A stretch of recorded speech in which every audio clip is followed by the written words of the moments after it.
Salam sejahtera, terima kasih karena bersama dengan saya di Nazilin Unity Channel. Saudara-saudara sekalian, apa yang sekarang berlaku dalam dunia politik Malaysia ialah kononnya ada usaha untuk menumbangkan kerajaan perpaduan pimpinan Anwar Ibrahim. Namun demikian rupa-rupanya itu semua hanya mitos semata-mata. Itu semua adalah angan-angan semata-mata. Kalau benar pun ada ajakan terhadap Zahid Hamidi selaku Timbalan Perdana Menteri dan juga Presiden Parti UMNO dan juga pengerusi Barisan Nasional, itu adalah satu tindakan yang boleh kata angan-angan mat jenin. Sebenarnya lebih teruk daripada angan-angan mat jenin. Ini kerana perkara itu sudah banyak kali berlaku. Ini kerana perkara itu sudah banyak kali diulang-ulang.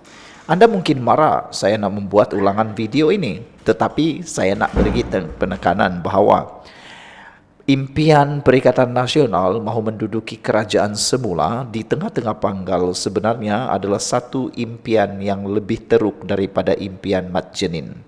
Ini kerana mereka sudah berjanji, mereka sudah menyatakan pada awal tahun 2023, pada akhir tahun 2023 juga, mereka menyatakan kononnya ada ahli parlimen Barisan Nasional. Lebih 10, 15, 20, 30, 20 ribu, 200 ribu, 2 juta. Macam-macam lah yang mereka cakap. Mereka kata akan tumbang Anwar Ibrahim 2 minggu lagi, 1 minggu lagi, bulan Ogos, bulan Julai, seingat saya bulan April, mula bulan Mei, selepas itu bulan Jun, Julai, Ogos, Oktober, sampailah bulan Disember tak tumbang-tumbang lagi Anwar Ibrahim. Itu yang kita kata, itu hanya angan-angan Mat Jenin yang tak mungkin mereka akan dapat capai. Walaupun itu impian mereka dan berlakunya pelbagai lagi cobaan demi cobaan, tetapi nampaknya usaha itu tidak berjaya. Kita bersyukur kerana Akta Anti Lompat Parti telah pun diperkenalkan dan telah pun diperkukuhkan, dimantapkan di banyak parti politik yang ada di Malaysia, khususnya UMNO dan Barisan Nasional. Silap-silap hari bulan kalau Akta Anti Lompat Parti itu tidak dibuat dalam masa sekarang, sudah negara kita hancur oleh perbuatan durjana para ahli politik yang gila kuasa, yang tak sabar, yang tamak, sombong dan macam-macam lagi. Netizen menggelarkan mereka yang tidak sabar mendapat kuasa, tidak sabar untuk mendapat kuasa melalui pilihan raya, melalui mandat rakyat. Netizen menggelar mereka sebagai si penjahat durjana. Ini kerana perbuatan itu sebenarnya sudah terbukti boleh menyebabkan negara kita terbelakang jauh berbanding negara-negara lain.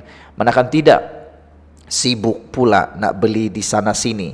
Di tengah-tengah nak banjir ini sekarang pun ada lagi isu-isu seperti ini. Paling teruk sekali, lihat di Kelantan sekarang banjir besar. Tetapi ada pula pemimpin-pemimpin PAS yang menyatakan kononnya ada cadangan untuk menjadikan musim tengkujuh sebagai satu tarikan pelancongan. Aduh, apalah punya idea seperti itu. Bayangkanlah orang yang sudah dalam keadaan tersusah, dia pula nak ambil kesempatan buat pelancongan. Aduh, tak boleh fikir lagi kah cara lain pelancongan? Jadi saudara, tinggalkan komen Anda, apa pula pendapat Anda semua. Ini gara-gara pada satu laporan media, saya bacakan kepada Anda sebentar. Kita lihat dulu laporan media itu yang bertarik, ditulis daripada Astro Awani, dipetik daripada Astro Awani, yang mana ianya bertarik tahun 2023. Ada konon 10 ahli parlimen daripada Barisan Nasional bakal menyokong kerajaan, bakal sokong Perikatan Nasional. Ini lawak jenaka paling luar biasa. Spekulasi lebih 10 ahli parlimen blok kerajaan bakal beralih sokongan terhadap Perikatan Nasional PN untuk membentuk kerajaan baru sebenarnya adalah lebih kuat dan realistik berbanding ura-ura tambahan ahli parlimen PN bagar berpaling tada daripada blok pembangkang itu, kata ahli majlis pimpinan tertinggi Parti Pribumi Bersatu Malaysia Datuk Seri Muhammad Rizwan Ahmad Yusof. Jadi semua yang dia cakap ini sebenarnya sudah tidak berlaku pun. Sampai ke hari ini semuanya tak laku. Jadi itulah angan-angan Mat Jenin. Tinggalkan komen Anda. Bye-bye. Salam sejahtera. Terima kasih karena bersama dengan saya di Nazilin Unity Channel. Pergolakan politik adakah akan berulang lagi di Malaysia? Adakah langkah Sheraton 2.0 akan berlaku lagi? Kali ini kalau benar-benar berlaku, netizen menggelarnya sebagai langkah seton atau langkah setan. Itu yang ada orang tulis dalam ruangan komen di konten saya baru-baru ini. Itu tandanya netizen sudah betul-betul muak dan marah kalau itu berulang lagi.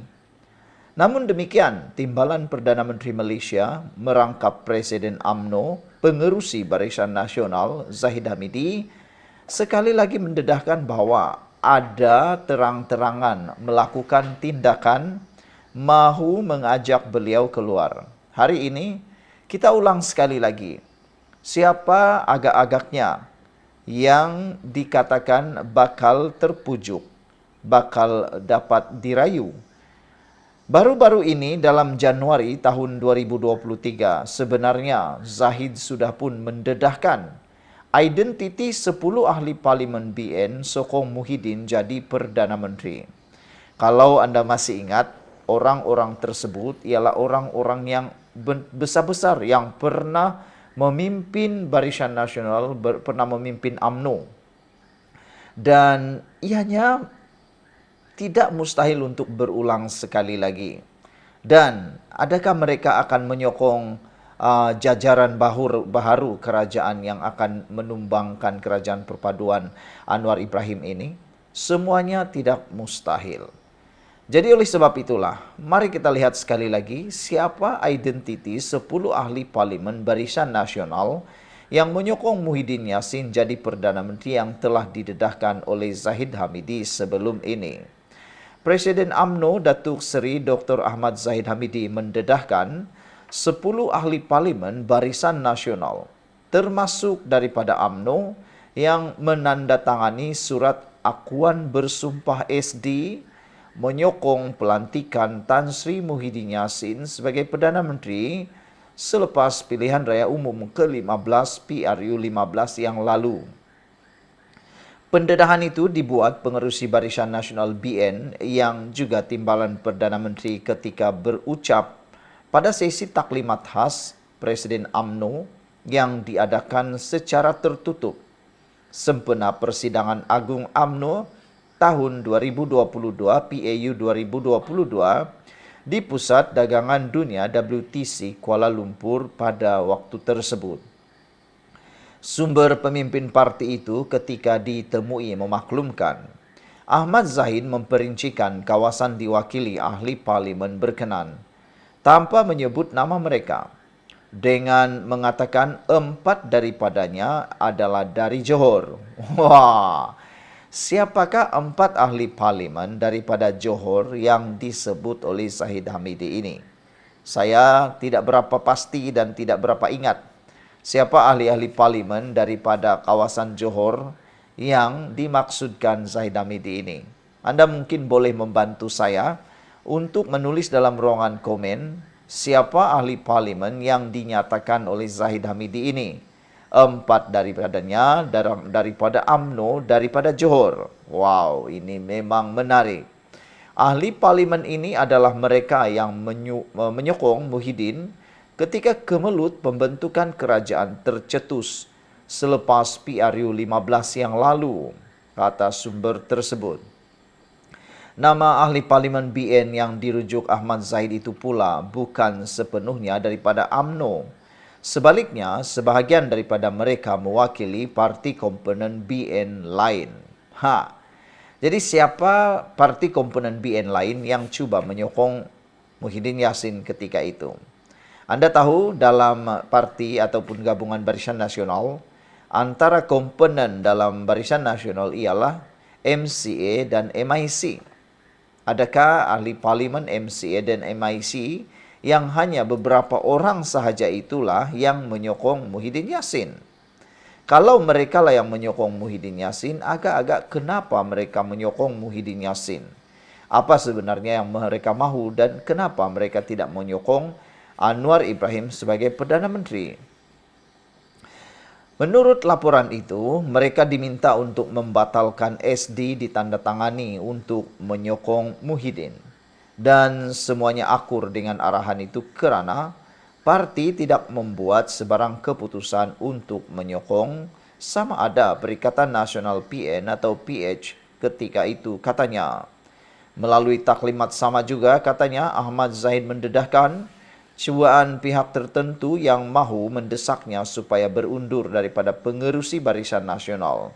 Namun gerakan itu berjaya dihalang. Sementara itu, sumber menyatakan Ahmad Zahid Hamidi menjelaskan wujud cadangan untuk UMNO menyertai blok pembangkang selepas PRU 15. Namun pertimbangan itu sukar dipersetujui memandangkan UMNO perlu memilih antara PN atau PH. Presiden Ahmad Zahid Hamidi menjelaskan, keputusan menyertai kerajaan perpaduan bukan dibuat olehnya. Sebaliknya dipersetujui oleh pemimpin utama BN ketika menghadap Yang di-Pertuan Agong Al-Sultan Abdullah Riyatuddin Al-Mustafa Billah Shah.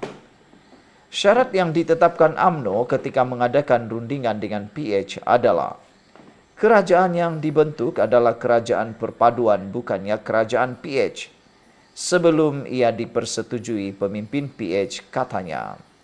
Sementara itu, ahli Majlis Kerja Tertinggi UMNO MKT UMNO, Datuk Seri Johari Abdul Ghani, ketika ditemui selepas sesi khas itu memaklumkan kunci utama taklimat disampaikan Ahmad Zahid Hamidi semalam adalah menekankan supaya tiada pengkhianatan dalam perjuangan parti. Salah satu perkara yang Presiden Ahmad Zahid tekankan bahawa dia tidak mahu dalam UMNO berlaku pengkhianatan dalam parti. Maknanya, waktu bila kita pergi pertandingan pilihan raya, ahli parti yang datang daripada UMNO juga menyokong parti lain. Itu maksud dia. Jangan ada pengkhianatan dalam perjanjian atau perjuangan parti UMNO, katanya lagi. Taklimat bermula 3 petang itu berlangsung 2 jam dengan dihadiri kira-kira 3,000 perwakilan UMNO dari seluruh negara. Dalam pada itu, pengerusi BN dan UMNO Terengganu, Datuk Dr. Ahmad Said berkata, UMNO percaya demi masa depan parti, penyatuan bersama PH serta pembersihan parti perlu dilakukan daripada mereka yang mensabotaj UMNO dan BN dalam PRU 15 lalu atas pelbagai alasan. Melalui penyatuan dalam kerajaan perpaduan dan pembersihan selain hala tuju baharu parti, ia boleh mengukuhkan kembali UMNO dan BN untuk bersaing dalam PRU yang akan datang, katanya lagi. Sekian untuk kali ini, jangan lupa tinggalkan komen Anda.